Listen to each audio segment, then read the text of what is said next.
Hey guys, and welcome back to Z3 Cubing. Today I'm going to be checking out this $8 mass-produced Lego cube compared to my own handmade one.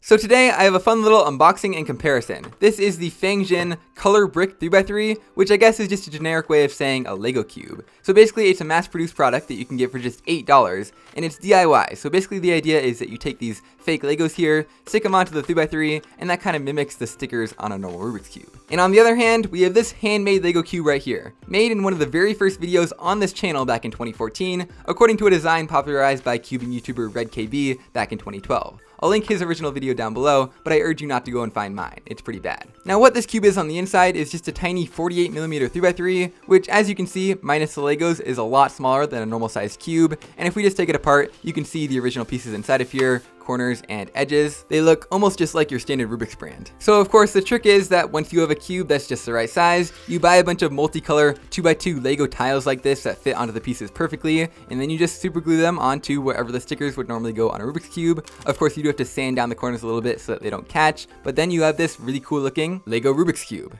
Anyway, the focus of this video is going to be more on the mass-produced version, and that's because this cube costs probably in the range of $20 or $30 to make, whereas this one costs just $8, which is its first real advantage. Now, I'm not so sure that this mass-produced version is going to beat my handmade one in every single way, but let's go ahead and find out. So it looks like we have the little bag of Legos, as well as the cube itself here. So like all Lego products, there of course is going to be a DIY element, so let's go ahead and pour out these bricks here, and then we can start sticking them onto the cube. So it looks like they fit on there pretty snugly, definitely a little bit more snugly than your standard Lego, but it's definitely a lot easier than super gluing each of them on there too. And there we go, that's the yellow side. That took no more than like 20 seconds to do. It looks like they did actually include an extra yellow one, so I assume they'll do that with the rest of the colors too. And we're already starting to see a bit of a different look to this puzzle than the handmade one, but we'll talk about that more in a minute. In the meantime, let's get the rest of these bricks on this puzzle.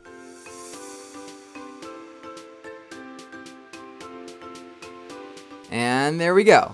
Never mind what I said about coming with extras of every color. I guess it's literally just one extra yellow one just to mess with me. But yeah, here is the cube. It was very quick and easy to put together, a lot easier than stickering a puzzle. You just have to make sure that your color scheme is correct. Anyway, before we do any first turns, I do have to say that this cube actually looks really good. It looks a lot better than I was expecting. I guess I've only really seen pictures of the white assembled version of this cube, which looks kind of meh, whereas the black version I think looks really cool with those black lines going through the puzzle. It's definitely a much different look than the handmade one with its pieces all right up next to each other, and personally I think this one might look just a little bit better. Of course there is a big advantage to having the pieces arranged like this, which I'll get to later in the video, but I think the biggest thing it reminds me of is just the difference between a stickerless and a stickered cube. This one has the black lines and this one doesn't. So if you're going for the classic Rubik's Cube look, then I guess this one is the way to go. Now another big difference between these two cubes is the size, and I guess that's because the tiles in this one are so much more spread out. So if we put them right up next to each other, we can see that there is a massive size difference between these two cubes, and even though this one is made out of a mini 3x3, it actually feels pretty normal sized in your hands because the thickness of the Lego tiles kind of makes up for that extra space. So adding in the Legos, it feels like a pretty normal size in your hands compared to a normal size 3x3,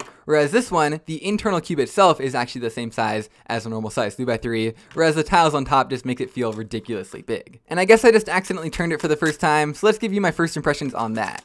So, it feels definitely very smooth and somewhat fluid, but it is kind of catchy. Like every once in a while when you're doing a turn, the pieces just kind of catching each other. I think that might just be because the cube is so big, it's kind of hard to handle, but it definitely isn't the best speed cube mechanism in the world. It definitely feels like it might be a little bit blocky. So let's go ahead and look in the inside.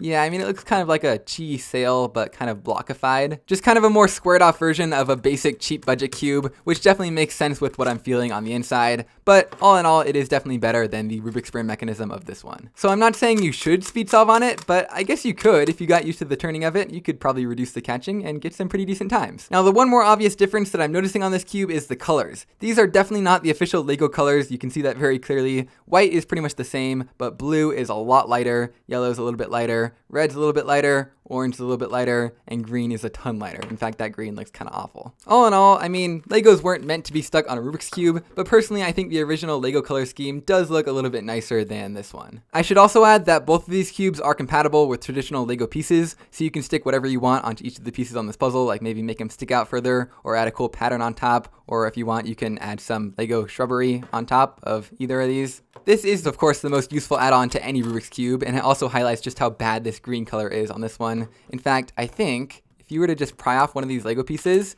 you could stick on some actual real Lego pieces onto the cube. You can have a great looking, good turning official Lego cube by just using the mass produced one, no glue required. Now the much more, let's say, useful thing you can stack onto your handmade Lego cube are actually these 2x4 tiles like this, and I'll show you why. Basically, you can bridge them directly across two pieces like this, and that will bandage the pieces together. So if we go ahead and stick a bunch of them onto the cube like this, you can bring out different colors like this too, and it basically allows you to simulate a bandage mod without actually having to glue any of the pieces together, which results in something kind of like this. This is my brick bandage cube mod. So as you can see, these cubes are now functionally identical. You cannot turn this side, but you can turn it something like this, just like on the real one. So not only did this take less than a minute to make compared to hours and hours of work on this one, it's also totally reusable. You can just take the Legos right back off again and make whatever new design you want to make. So this makes it a very good prototyping tool. In fact, before I made this mod, I wanted to see how fun and challenging it was to solve, so I just made it on the Lego cube first before I committed to actually making the real mod. So yeah, you can have a lot of fun with bandaging on the handmade Lego Rubik's Cube.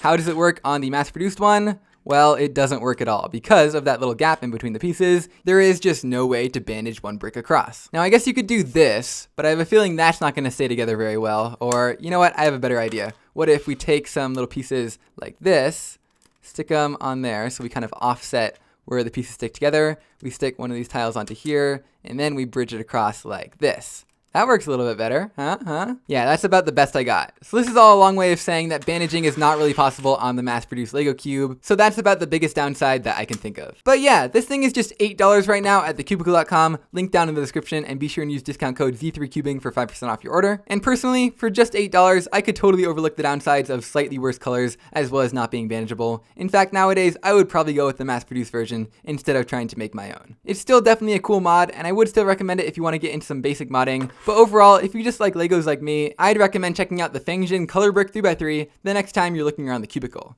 So yeah, I really hope you guys enjoyed this quick little unboxing and comparison. Let me know what you think about this new Lego cube in the comments below. And that's pretty much it. I'll see you guys next time.